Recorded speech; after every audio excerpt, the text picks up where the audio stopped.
Hello and welcome from the Wild Animal Sanctuary live stream headquarters. This is our third annual live virtual event and we are so thrilled to be with you tonight. My name is Maria and I am excited to be your host once again. And this is going to be an exciting night. The Wild Animal Sanctuary is a very special place, doing the work of combating the captive wildlife crisis both here in the US and throughout the world.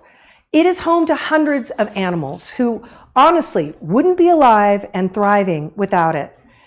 We are thrilled to share what we've been up to this last year. It's been a doozy. So welcome and buckle up. It's going to be a whirlwind. And as I said, this is our third virtual event and we are so grateful for your donations. Your donations during the last two virtual events raised over $1.5 million for the animals. So we're excited about what we're going to do together tonight. Our goal tonight is to raise $500,000. So for those of you who are new, or for those of you who would like a refresher on this interactive event, here's how all of this technology works. All right, you'll notice there's a giant scoreboard on the screen right here that will be updated periodically throughout the night as donations come in. There's a donate button on the page you logged into that you can donate, or you can go to the wildanimalsanctuary.org on your computer or mobile device. Just be sure to stay tuned to the live stream as there is a ton of cool stuff we'll be sharing with you throughout the evening. And we have got a great team right here behind me that is working to produce this event, standing by to record your donations and make sure that you are acknowledged for your gifts. So, let's meet them. We're going to meet them. All right. Tell us your name. Hi, I'm Michelle.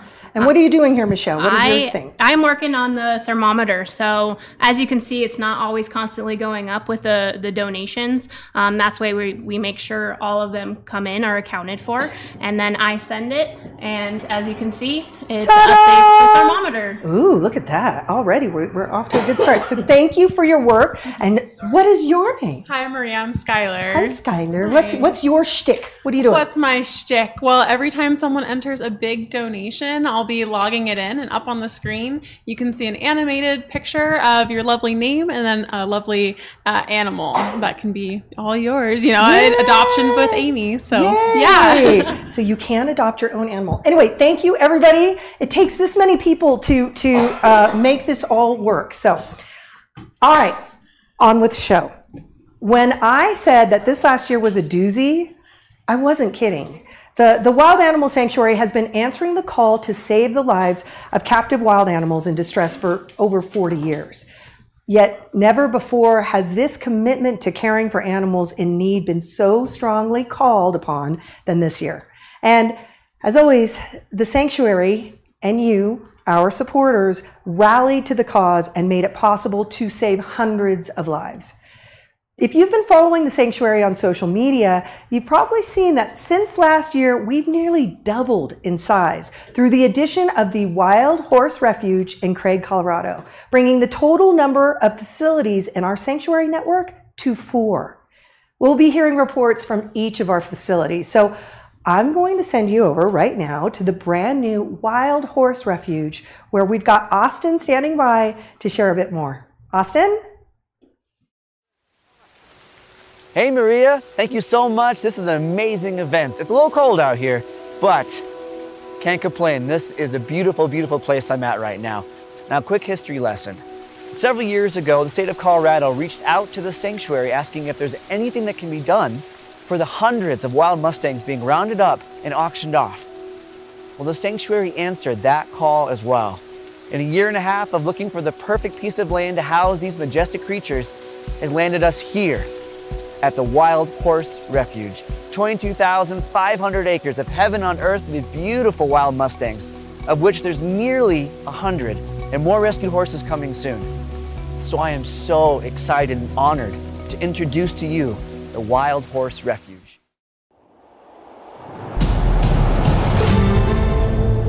There are tales only the wild ones can tell, of a spirit unbroken, untamed, wild, free, At home in the most rugged terrain, knowing no boundary.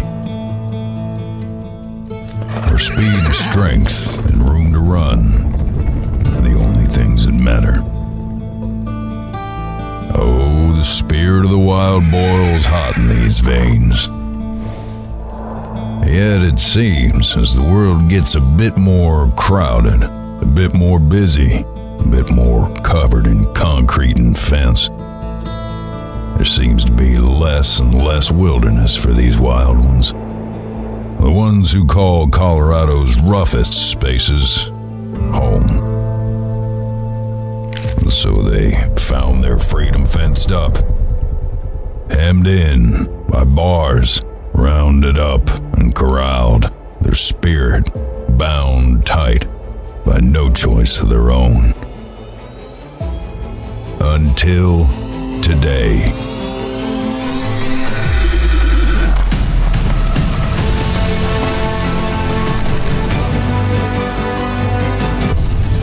This, a wild, wild space for the wildest and most free spirits on this earth. Every inch, every acre, every mile, untamed, unfenced, untouched, theirs alone. Moving as the wind guides them, following instinctive paths carved through these canyons and grasslands thousands of years old. Stretching far to the horizon, a place to reclaim their birthright and regain their freedom.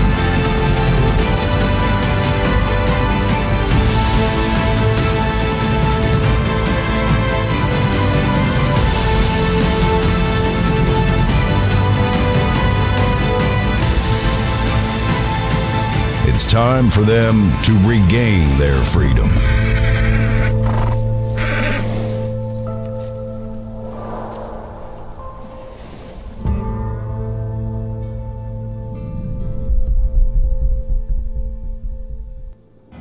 Thank you, Austin. With the Horse Refuge, the Wild Animal Sanctuary is now made up of 4 different facilities, 3 here in Colorado and 1 in Texas, and now has over 33,000 acres of freedom. We're going to send you to all 4 of the facilities for an update tonight. But of course, none of this would be possible without the donations from people like you. And we are so grateful to have you be a part of our work. So, this year, we invited a few of you, our amazing supporters, to join us by recording messages about why you support the sanctuary and why this mission is so close to your heart. We'll share a few of these segments throughout the evening, so check it out.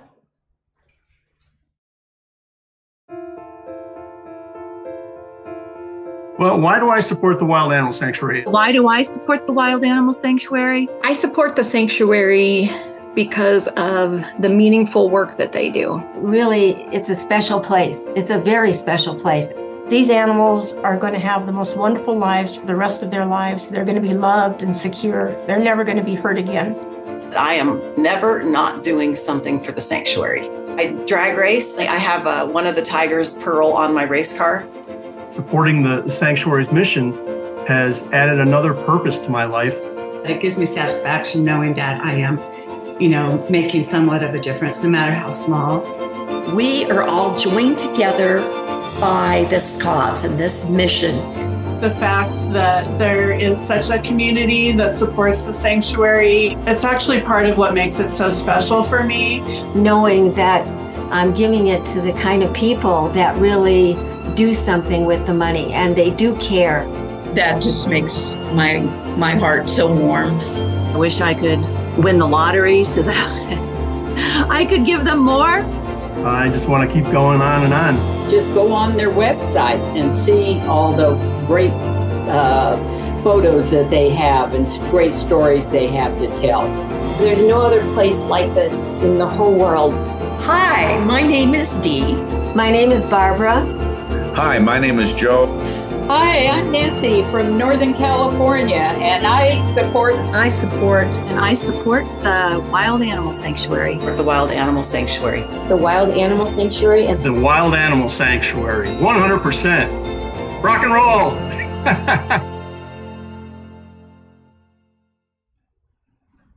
Wow. Thank you, everyone, for being a part of tonight's event and for everything you do for the sanctuary. Your gifts, your support, and most importantly, your love are what create this incredible freedom for these animals and allow us to answer the call and rise to the challenges. So let's take a look at our top donor board right now. It's coming up. It's Live TV. Penelope B just gave $500. Thank you very, very much. Patricia F, thank you for giving. And Catherine H. All of these donations mean the world to us. So thank you. All right. Now we're going to send you down to the Wild Animal Refuge outside Springfield, Colorado for a quick report from Taylor about what's happening there. Hey, Taylor, can you hear me? Hi, Maria, and hello to everyone from the Wild Animal Refuge. It has been a very busy year here at the refuge. We have grown by nearly 100 animals since last year and now have over 250 animals that call this massive refuge home. While we did move a lot of the horses from the Sandwash Basin herd up to the Wild Horse Refuge, we do still have multiple bands of horses that live here in their own area, far, far from the carnivores. These wild horses were rescued from herds in Arizona, Oklahoma, Nevada, and Utah, all over the place. Additionally, we also rescued 2 new cheetahs from Texas, Delilah and Jaina. They love exploring their 85-acre new habitat, and it's been an absolute treat to see them out and about. Our Ukraine lions are also doing well and have grown very comfortable in their massive habitat. If you've recently checked out the Sanctuary's newsletter, you may have heard by now that we have rescued the world-famous Hank the Tank, now known lovingly as Henrietta. She is loving having the space to explore with healthy food and fresh water to play in, and we're very proud to welcome her home to the refuge. Before I go, I do want to say a personal thank you to all of the supporters that visited this year during Founders Day. Being able to talk to you and share this amazing place and all the work we do throughout the year really makes it worthwhile. So thank you for visiting, and we absolutely cannot wait to see you again next year. All right, Maria, back to you. Thank you, Taylor, for all your hard work and care you give the animals. And thank you to all of the supporters and the founders who visited the refuge. Each one of you is an integral part of our work to combat the captive wildlife crisis, rescuing, healing, and giving a wonderful home to animals that have been trapped in horrible conditions. Yet, you don't have to come visit or even wear orange to be part of this important mission. Let's hear from a few of you about how you are working to combat this crisis.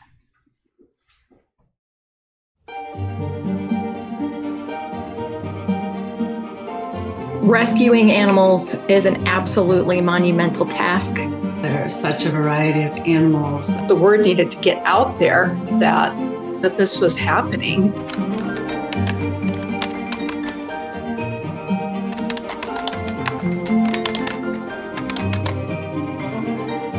So we're helping to educate citizens that can make a difference about the terrible situations that people put animals in. Yeah, I mean, everyone's focus is just to make sure these animals get the best care possible.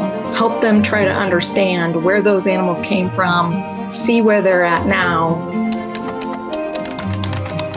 A lot of them have no clue of what the nature of the captive wildlife crisis. To see the realization sometimes wash over them, where they completely kind of all of a sudden get it. I share the stories of many of these animals and the overall story of the captive wildlife crisis. And I wish the crisis would go away, but it's not. And it really does take all of us. I think as human beings, the way we take care of our animals reflects of what type of person we really are. If we don't have compassion and love and care for our animals, we're certainly not going to have it for our fellow human beings either.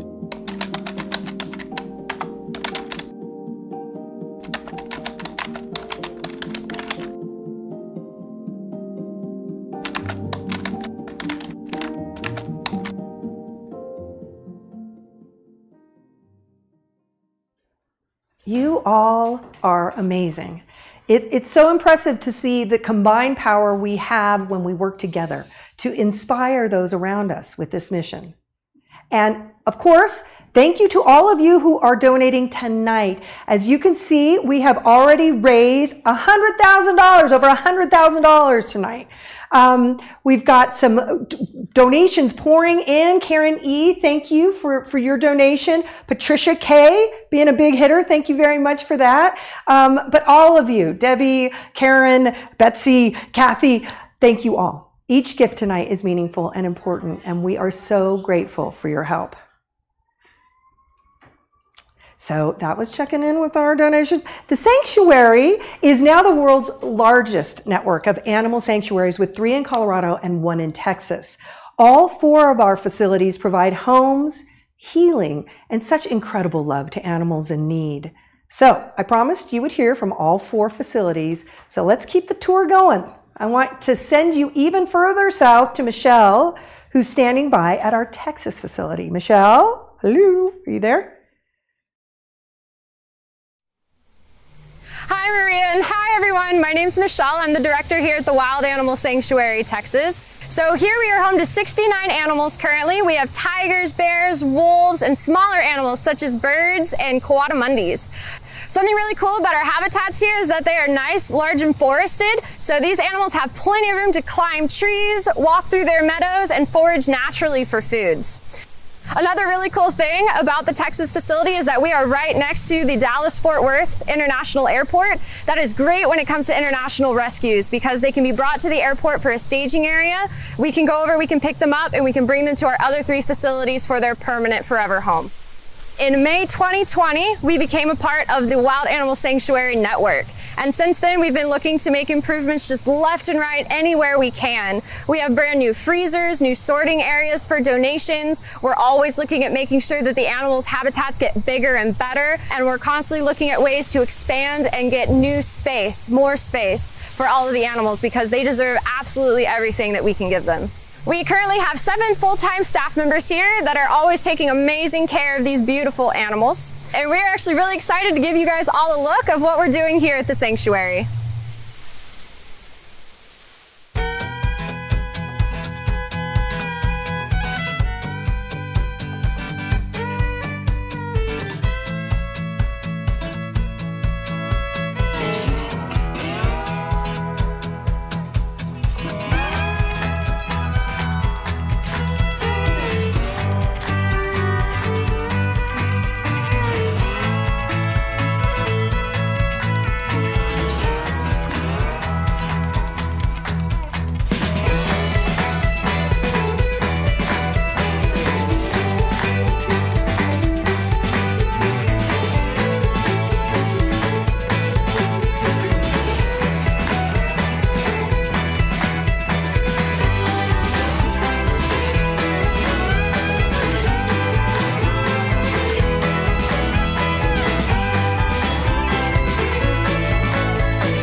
Thank you everybody for joining us on a virtual tour of the Wild Animal Sanctuary, Texas. And just a huge thank you to all of our donors and supporters out there. We would not be able to do any of this without you. We will see y'all later. Back to you, Maria.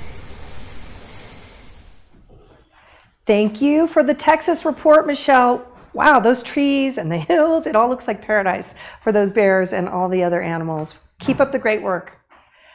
Over the years and through hundreds of rescues, the sanctuary has earned a reputation with state and federal governments, worldwide animal welfare organizations, and global partners for being the most effective animal rescue organization in the world. When things are bad, we are the ones that get the call. It's why we were called in to rescue the hundreds of large cats from the Tiger King show made famous on Netflix. I'm proud to say hundreds of those cats are living lives of freedom at the sanctuary today. The sanctuary specializes in animal rescues, no matter the size, big or small, and we've made a name for handling the most complex rescues on the planet. But honestly, we had never seen anything quite like what happened this last year. So I am going to send you over right now to our beloved Pat Craig, founder and executive director at the Wild Animal Sanctuary, to hear more. Pat. Thank you, Maria. I'm down here at the Welcome Center, and I'm excited tonight. We love this event. It's a great way to communicate with our donors, and we love everything that you guys do to help us accomplish everything that we are able to accomplish. And so tonight's a special night. It's all about Puerto Rico and the rescue that we did there. It was a monumental rescue for us.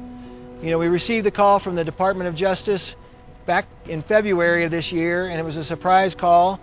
Obviously, we knew about the Puerto Rico Zoo, and we knew the problems, and we knew animals were suffering and dying, and so we were really glad that they were finally going to do something about it. But they were asking us to carry out a monumental mission, and it was very monumental. It was the biggest mission that we've ever done.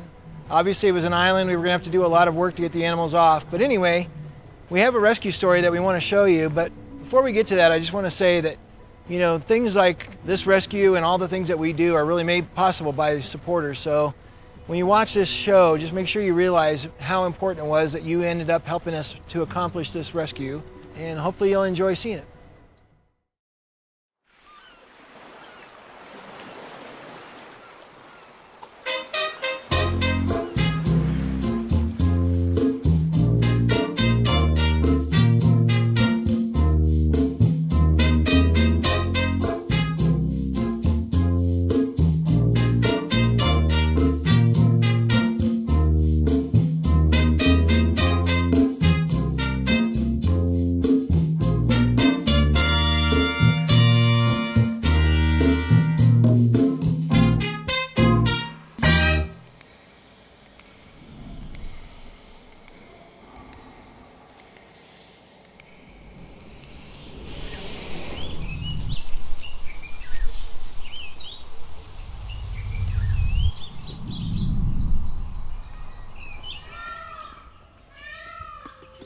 This is a story about saying yes.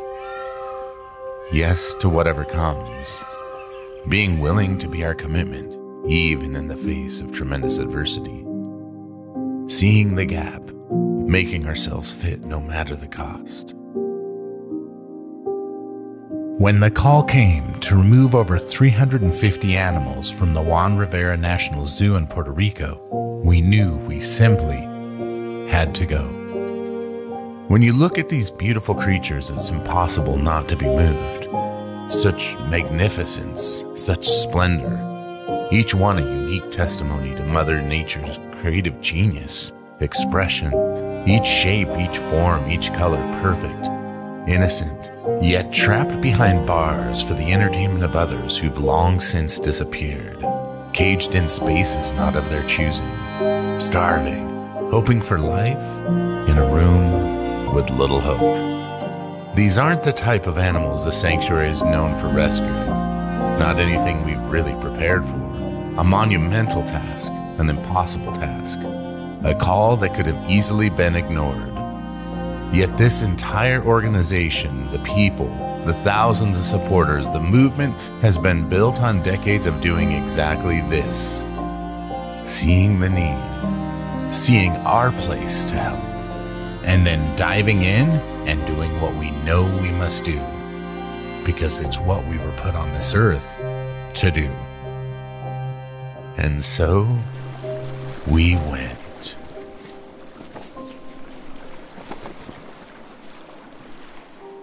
This was a place of tremendous meaning for so many people. For thousands of Puerto Ricans, this zoo held a special place in their hearts. Each winding path, each corridor, each small enclosure held so much more than an animal. It represented the idyllic and safe space of childhood memories, where exotic animals took a prominent place in their past. Yet the zoo was not without its dark corners and secrets. For many years, mismanagement and misallocation of funds had cut corners that directly impacted the care of the animals it housed. What had once been a shining jewel of the island had become run down and poorly cared for. More and more animal welfare activists raised the alarm, that something needed to be done to care for the hundreds of animals caged at the zoo. Well, then came the hurricanes, 2 major ones in a single year. The first causing significant damage, the second devastating the small island, leveling buildings, destroying infrastructure, chaos at every level for the small tropical paradise. Nearly every house was damaged in some way, many beyond repair. People's livelihoods, their homes, their future hung in the balance in the wake of the destructive storm. What remained was an economy and a people fighting for their own lives, struggling to hold things together. The Puerto Rico National Zoo was heavily damaged as well, needing millions of dollars in repairs. And in light of this, the US government made the controversial decision to close the zoo, at first temporarily, and then, as time went on, permanently. For over 6 years, the zoo remained closed to the public, with only a skeleton crew of zoo employees to care for the animals. The hurricanes had knocked out power to the zoo, and the workers tried to keep things operating with small generators that failed one by one.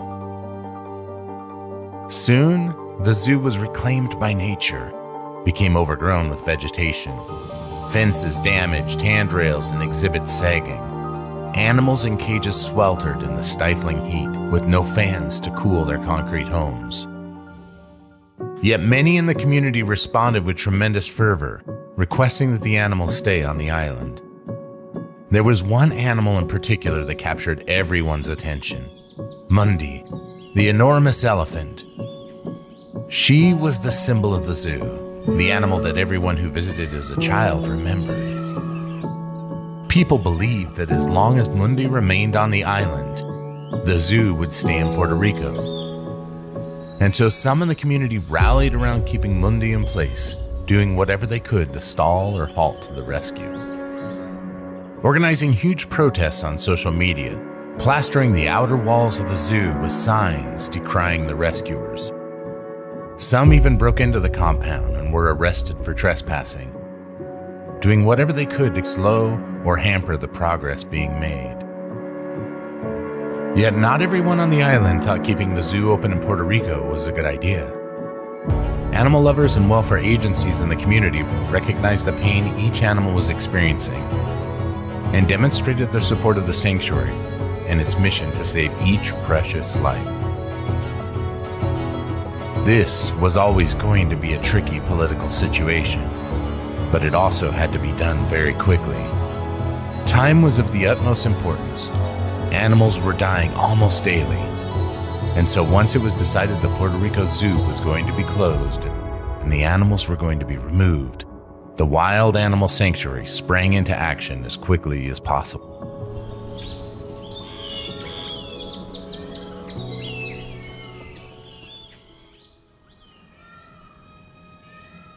As one of the world's premier animal rescue organizations, the Wild Animal Sanctuary has a reputation for accomplishing massively complex rescues, many times inside of a highly intricate and sensitive environment. The sanctuary has rescued animals from around the globe and made a name for itself by successfully rehousing hundreds of animals made famous in Netflix's Tiger King series. But sometimes being known for what we do is challenging. The successes of the past sets a new standard, giving us the opportunity to take on even greater things in the face of even greater challenges.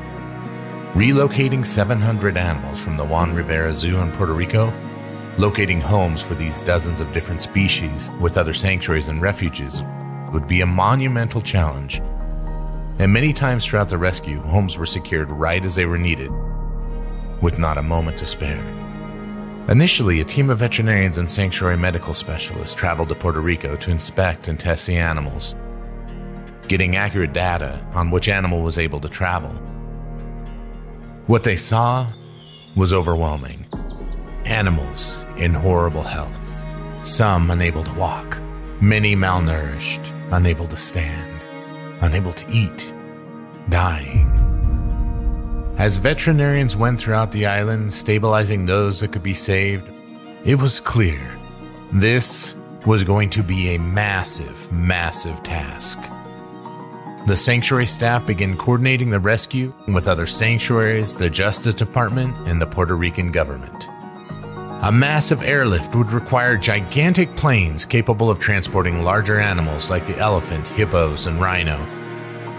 This was certainly the largest and most complex rescue the sanctuary had ever taken, and was very likely the largest overseas animal rescue in history. Finally, the day came when the first of the animals was set to be rescued. Mara, a beloved chimpanzee, was the first to go. Her iconic role at the zoo had captured the attention of the community, and when the truck headed out to the airport with Mara on board, there were hundreds of protesters at the zoo's entrance. Even though the plan had been to move Mara in secret, leaks on social media outlets had resulted in a very dangerous and tense situation, with cars carrying protesters weaving in and out of the motorcade. Luckily, Mara made it to the airport safely and was soon flown off the island. From then on, there was a constant police presence at the zoo and during the transport of subsequent animals to the airport. And so the sanctuary began working through the zoo, systematically rescuing animals, placing them in special transport crates before transitioning them to the airport. Multiple species-specific professionals and veterinarians were on hand to help transport the animals, each one well acquainted with every animal's needs, ensuring their safety all the way to their new home. The second major airlift was to transport the African lions, 2 black bears, as well as the Sani, the female dromedary camel. Each species comes with its own challenges, yet the years of experience and ingenuity of sanctuary personnel got the job done. Rescuing lions is what the sanctuary does best, and yet the conditions added to the difficulty. Each group of lions was kept in individual exhibits, connected by long concrete runs to a central lion house made of concrete and steel. The fans had long since stopped running, so the rescuers sweltered in the sweatbox, trying to entice each lion to enter the transport cage. With such overwhelming heat, none of the animals were cooperating. So ultimately, the decision was made to gently sedate and crate the lions to avoid them overheating. It also gave the rescuers an opportunity to provide medication and to do veterinary checks on the lions before transporting them. Dasani was next. She'd been moved to her stall in the large barn. On the morning of the rescue, a special crate was placed right outside her stall, and the rescuers tried to entice her in. She wasn't having it at all.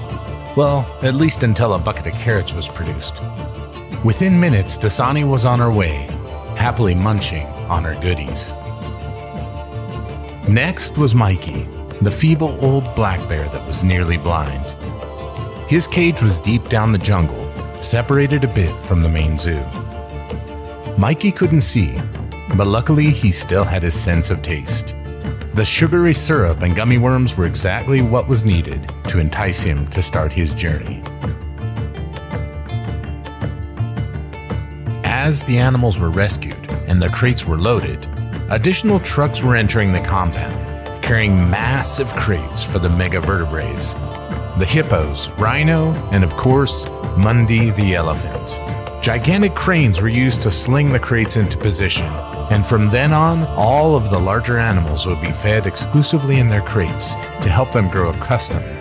With the lions, the camel, the 2 bears, and a few smaller animals loaded, the rescuers again headed to the airport. Protesters were lined up outside the gate, yet this time over 20 police officers on motorcycles cleared the way, leapfrogging ahead of the speeding motorcade to close intersections and to block on-ramps to the highway, ensuring the safe passage of the animals and rescuers to the airport.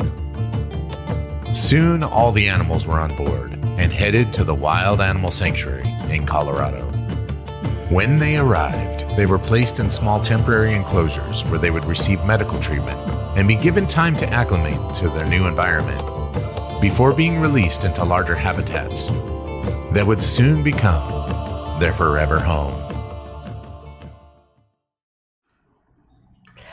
First off, we need to apologize. A live stream went down. We had some technical difficulties, but I'm excited to say, hopefully we have you all back.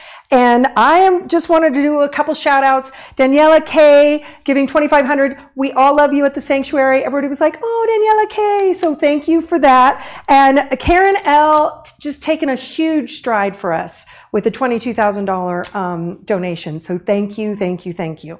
All right. As you can see, the Puerto Rico rescue was incredibly challenging and complex. We wanted you to hear tonight from the actual rescuers who were on the ground at the zoo. So we invited a group of them to share their experiences.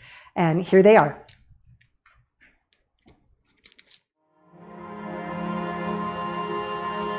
When we got there, the zoo truly looked like a scene out of Jurassic Park. You just couldn't believe that this was really how they were all living.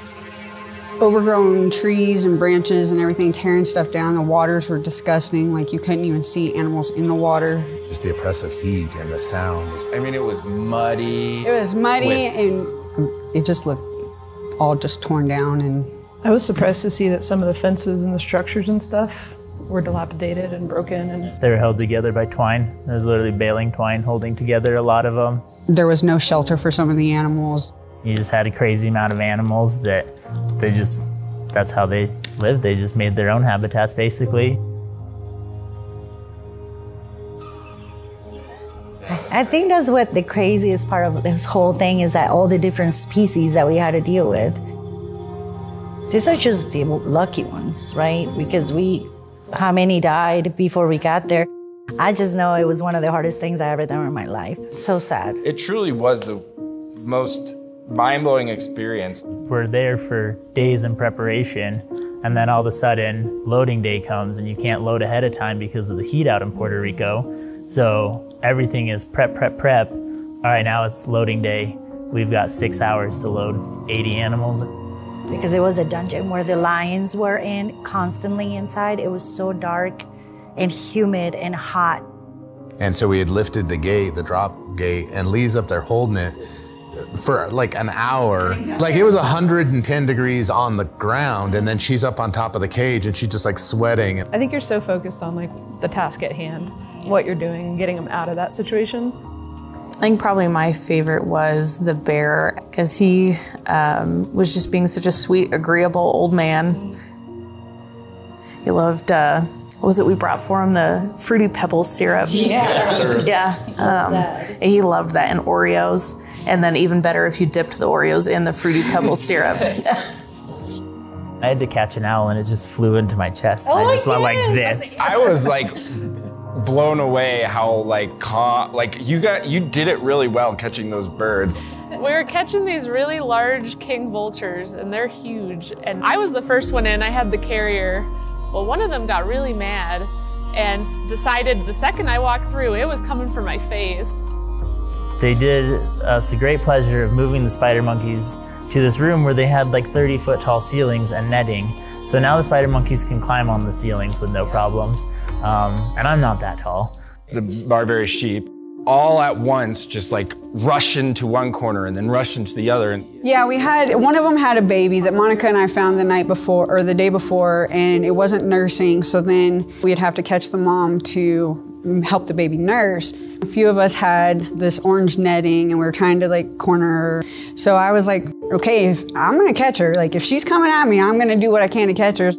She used me as a springboard right here, and she got past me and I went flying. I was so proud to be part of such an incredible team.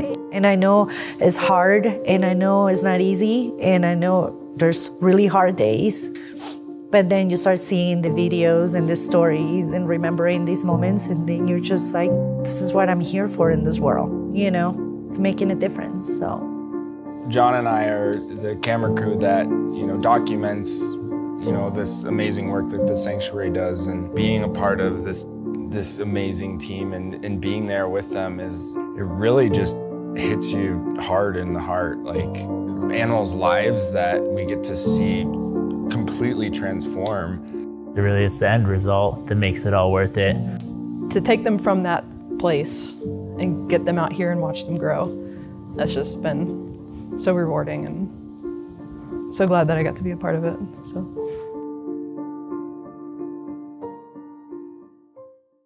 For many months, the sanctuary continued rescuing animals from the zoo. Luckily, the sanctuary wasn't entirely alone in this effort. Multiple rescue agencies, animal specialists, shipping and logistics coordinators partnered together to create a coalition focused on the safe transport of these animals from the Puerto Rico Zoo. Yet through it all, the sanctuary bore the brunt of the effort and all of the expense. For several weeks, the rescuers prepared to move the most challenging and largest animals. The stakes were incredibly high. Each of the massive creatures needed to be enticed into their crates the day of the rescue. They were too big to be moved any other way. If they didn't go, the rescue would fail. There was a massive and very expensive cargo plane chartered to leave Puerto Rico early the next morning. It would leave with or without the animals. There'd simply be no second chance. On May 12, 2023, the zoo was overrun by security teams, and a select group of vetted journalists were allowed on the compound. Everyone was on edge. The zoo was filled with activity and bustle, with heavy equipment preparing crates and trucks for transportation. Everywhere, that is, except for Mundy's compound. You see, elephants are smart. Like, really smart. They have incredible hearing, and Mundy, well, she was a very social elephant. She loved connecting with humans and interacting with the rescue workers. Weeks earlier, her crate had been placed at the main entrance of her enclosure, and for several days the elephant expert Carol Buckley had spent significant time getting to know Mundy, earning her trust and preparing her to step inside the crate for her journey. For several days, Mundy comfortably entered the crate again and again with no fear, eating directly from Carol's hand. Everything looked like it was going to go smoothly the day of the rescue. Protesters became more and more desperate to keep Mundy from leaving the island. They declared on social media, "We have to scare Mundy so she won't enter the crate." They proposed banging on pots and pans from the road to impact her nerves. Several drones were flown into Mundy's area of the zoo, terrifying her. And one night, as Mundy was standing in her crate, someone snuck in and shot her in the back with a large pellet gun or rubber bullet. Mundy's nerves were frayed. She didn't trust the crate. She didn't trust Carol, and she wasn't excited about going anywhere. So in the early morning hours, the entire area of the zoo around Mundy's compound was blocked off. No one outside of the small rescue team was allowed in the area, since Mundy could easily hear any disturbance from a great distance.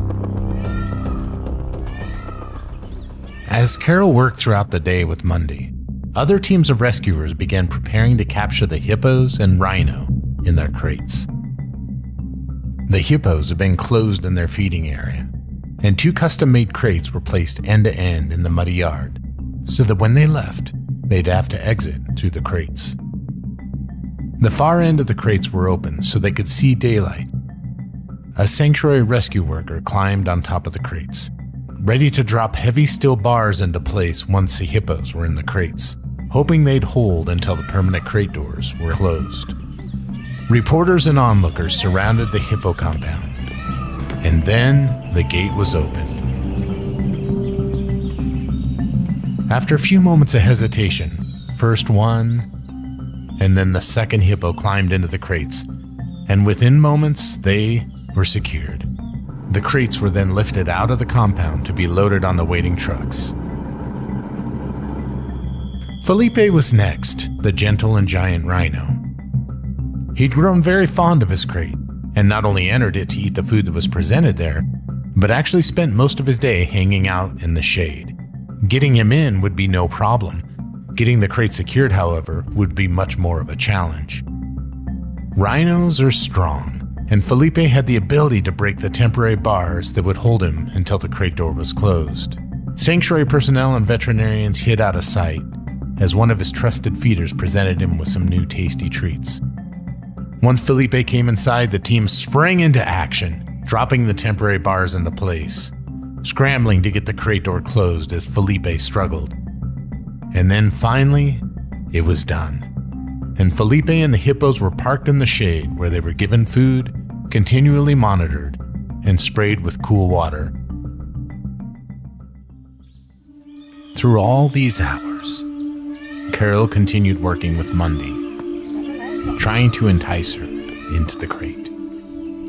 A small team of rescuers remained hidden out of sight, ready to close the massive steel gate behind her.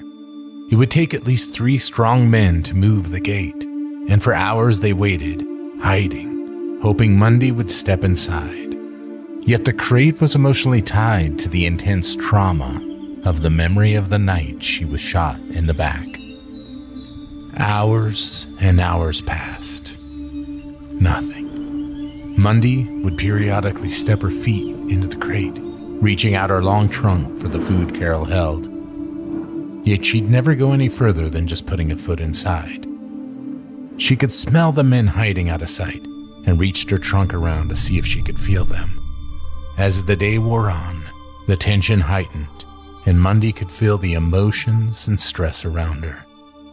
Her apprehension grew by the hour as the sun began to set. It seemed all was lost unless something happened soon. A decision was made by the world-renowned elephant veterinarian on site to give Mundy a sedative, one that wouldn't put her to sleep, but rather would just calm her nerves. The only issue was in the middle of Mundy's compound was a pond. If she stumbled in her drowsy state, she might fall in and harm herself. And so Carol turned her attention away from the crate and brought her into the giant elephant barn, working to entice Mundy into a familiar space. A few tense moments later, and Mundy was safely blocked in the barn she knew so well. The veterinarian administered the sedative, and soon a soothing calm washed over Mundy. She felt safe, warm, and at peace. Her crate was moved into place right outside the barn. And finally, after 16 long hours of effort, Mundy gently stepped inside. She was loaded onto the truck by the giant crane and began her slow journey out through the winding roads of the zoo. Hundreds of people waited by the entrance. In the darkness, police lights from the massive security convoy flashed out. And Mundy, the hippos, and the rhino exited the zoo for the very last time. Thousands of people lined the highways between the zoo and the airport, taking pictures, gathering to wish Mundy well on her journey to her new home. Early the next morning, the giant cargo plane took off with a massive load of the precious animals bound for Florida. From there, Mundy, the hippos, and rhino were loaded into a line of waiting trucks bound for their new homes in Georgia and Texas.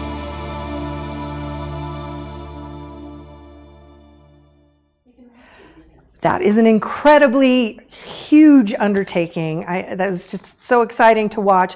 And it has inspired some huge donations. Sue N with $20,000. And we want to say thank you, Sue, for supporting the sanctuary so faithfully and beautifully all these years. And then wait for it. Helena A just donated $140,000. So thank you, Helena, for that. Can we give a cheer for Helena? Right. So that took our number up to over 358,000. But I just want to take a second to say, I'm just so excited looking at all the latest donations. You know, people giving $5,000. There was some $7,700, but the ones that touch me too are $50 here, $30 here. Do you know, sometimes that's all that we can do, and all of that together makes this number great. So thank you to every single donor, no matter what the amount. But we do like 140,000. That was pretty good. All right. So back to our Puerto Rico event. It is not over. Back to hear more about it. Here we go.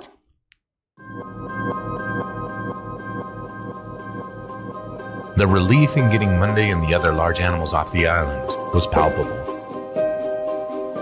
For a moment, the rescuers were able to breathe a little more freely, but it was just a moment of relief. The greatest number of animals still remained, Over the course of the next few months, the rescuers continued working through the zoo, preparing the animals to be transported in several additional massive airlifts. Each day brought new challenges to overcome, like the dozens of animals rescued from Lemur Island. The only access to the small island was a rickety homemade raft that was pulled hand over hand with a rope tied to the shore. As the weeks passed, more and more animals were able to safely leave Puerto Rico for their new homes.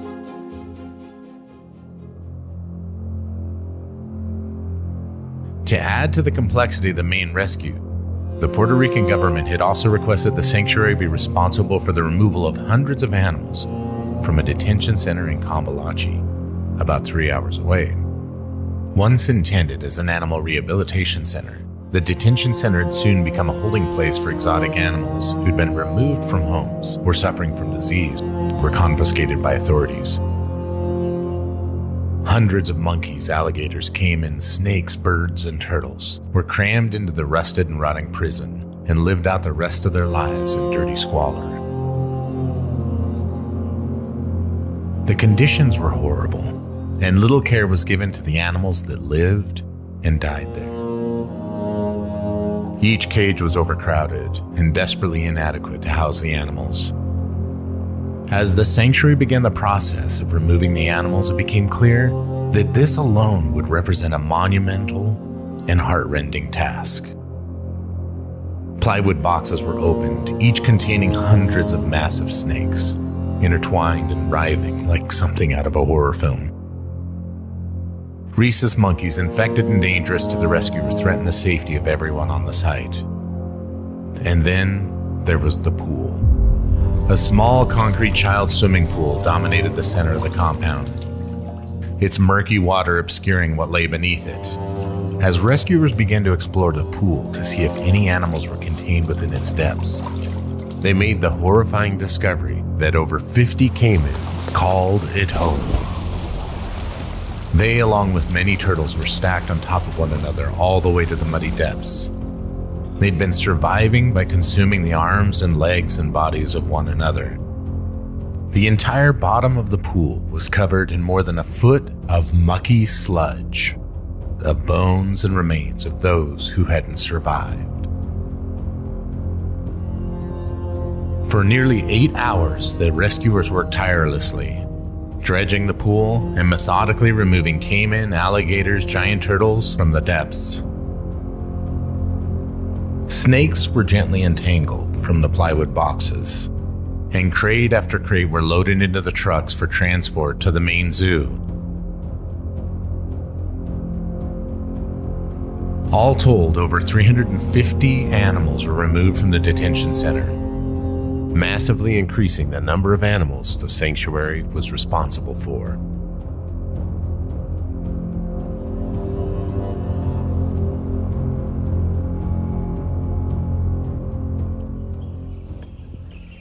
Back at the zoo, the teams of rescuers systematically captured and created dozens of other species, preparing for the largest airlift yet. Emus, ostrich, parrots, raccoons, and even a lungfish were placed in custom containers designed to comfortably transport the animals to their new homes. Vultures, storks, and dozens of other birds were captured and put in custom crates and loaded.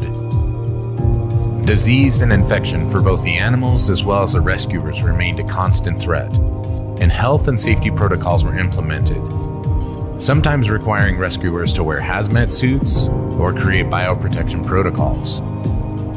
The sanctuary invented highly ingenious series of quarantine processes in accordance to health guidelines to process the massive number of primates to ensure their cages were clean and they were cared for with the utmost love and compassion.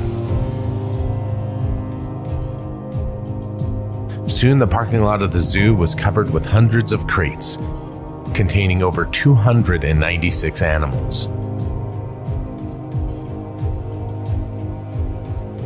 The spectacle of each crate lovingly loaded onto the truck brought tears to the eyes of the rescuers, as this represented the single largest number of animals rescued at one time, a powerful testimony to the love every single person involved in the rescue felt for every single being inside those crates.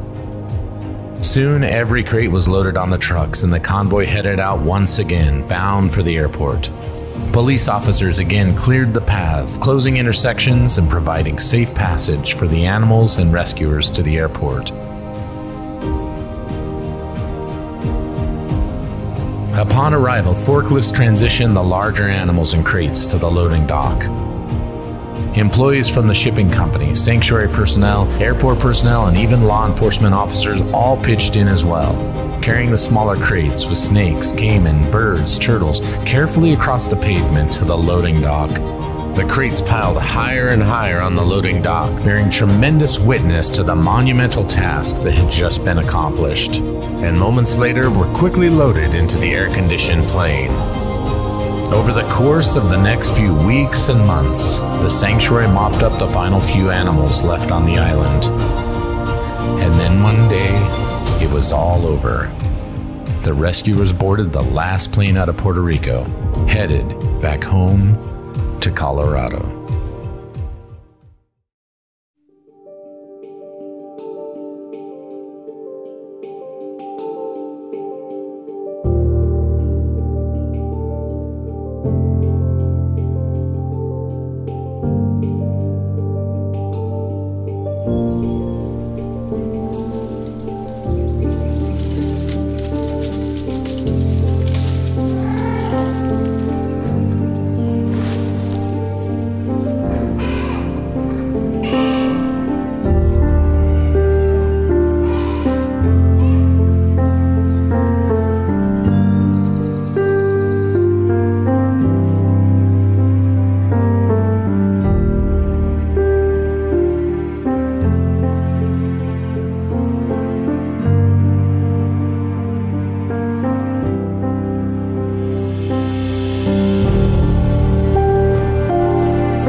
The donors' role was huge. If it wasn't for them, none of us would have been able to be there for those animals. I think the huge thing that our donors allowed us to do was to do it properly. This could have been done, in theory, by like a military group that shows up and the whole thing's done in 3 days. And who cares what you do along the way, how many lives you lost, you just gotta clear the zoo. But we were able to go there and do this the right way for the animals. I think what makes it worthwhile is, seeing them go from where they were to what they deserve. There is no reason why any of these animals should have to live in those conditions. They should be able to just be what they are and be who they are. And that's what makes it worthwhile. It doesn't matter how many hours or what the temperature is or anything, it's what they deserve. I remember Monica and I driving after all the animals were loaded on the back of 4 flatbed semis, and we were headed to the airport, and both her and I are crying because we'd pull out to the side a little bit and you can see just 300 animals just driving to freedom. Just seeing these animals in such horrible places and just to be able to give them a better life and just be there for them. It doesn't matter what it takes. You're just like, this is what I'm here for in this world, making a difference, so.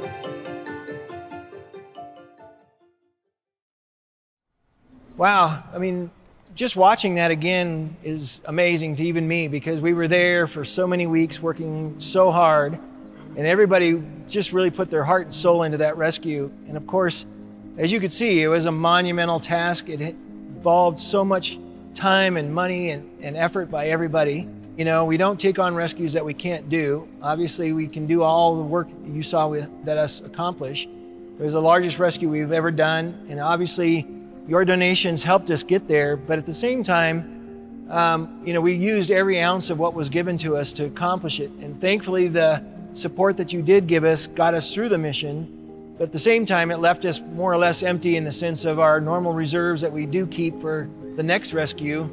And so tonight, one of our goals is to really replenish that fund, because that's such a crucial part of what we do. When we get the call, we know that we have the money there that we can make for flights, for the costs that are all involved. And without that, you know, we really would have to probably say no and tell somebody, I'm sorry, we just don't have the reserves right now. So tonight is a really special ask from me to you to say, please help us replenish that fund and get it back up so that the next call we can say yes and we know that we can help the animals. So if you can help us, I really would appreciate it. Thank you very much. Back to you, Maria. Oh, Pat, thank you so much for being the heart and the backbone of this place. Thank you for everything you and your team did this last year for those animals. It was incredible. We wanted to talk about the top donors before we finish. Look at this. We wanted to get to 500,000. And it looks like we're going to reach our goal, which is amazing. And I just lost the leaderboard, but you got to see it. But thank you, everybody, for really helping us take those large strides that we need to get where we want to go. We at the Sanctuary, we're just proud to be the ones called upon to save all of these precious lives, and we take that call very seriously, whether it's the federal government, animal welfare agencies, or even other countries in need. The Sanctuary has proven to be a reliable and trustworthy partner, and handling the most logistically complex with rescues with precision and accountability and effectiveness. And tonight, we're asking you to help us not only cover the cost of massive efforts like the Tiger King and Puerto Rico Zoo rescues, but also to prepare the way for smaller rescues where it's just 1 or 2 animals. Each animal's life is of value, has worth, and has incredible meaning. And we get that you, our donors, understand that just as much as we do. So thank you, thank you, thank you for your support. And as Pat said, the Sanctuary has a commitment to never take on more than we can handle. And yes, some rescues require a lot more resources than others. Yet every time we are faced with what at first might seem to be an impossible task, you are the ones who answer the call, preparing us to be ready to be in action if at all possible. Your gift tonight is what saved the lives of all those Mustangs, of Mundy, of the hippos and the monkeys and birds, but it's also what prepares us to be ready to answer the next call, prepared to meet the next disaster, ready to save the life of an animal who simply wouldn't make it without your help. This is a story about saying yes. Yes to whatever comes. Living our commitments, even in the face of tremendous adversity. Seeing the gap and making ourselves fit, no matter the cost. Because it's no small thing to be the one that answers the call, to be the one that saves another. Being willing to stand courageously at the crossroads of these magnificent animals' lives, bravely declaring that this is our responsibility, our cause, our mission, our opportunity to do what we were put on this earth to do. Planting the flag, rallying others to the cause, creating the space of freedom for those who need it the most. Yet it wasn't us who saved these animals. It was you.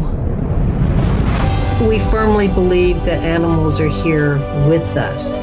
not for us. Supporting the sanctuary is in a sense a duty as a citizen of planet Earth. It really is a global effort and a community effort. We can't tolerate that kind of abuse, kind of neglect. These animals are all so brave. They just endure it day after day after day. And then all of a sudden, all these people in orange come, and suddenly their lives are better.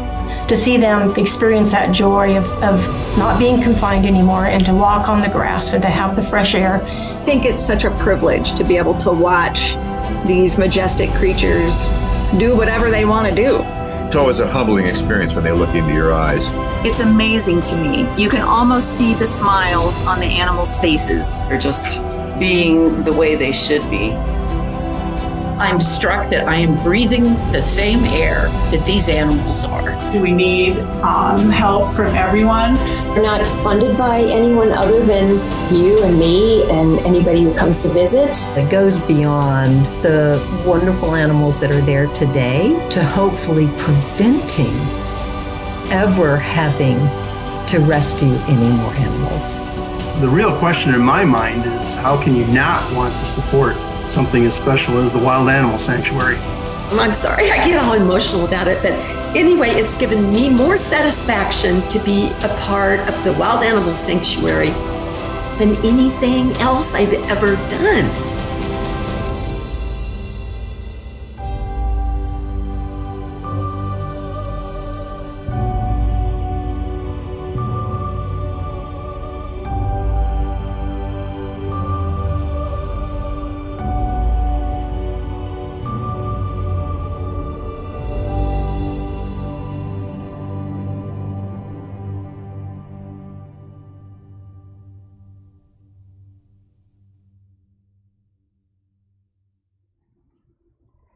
We simply could not do all of this without your help.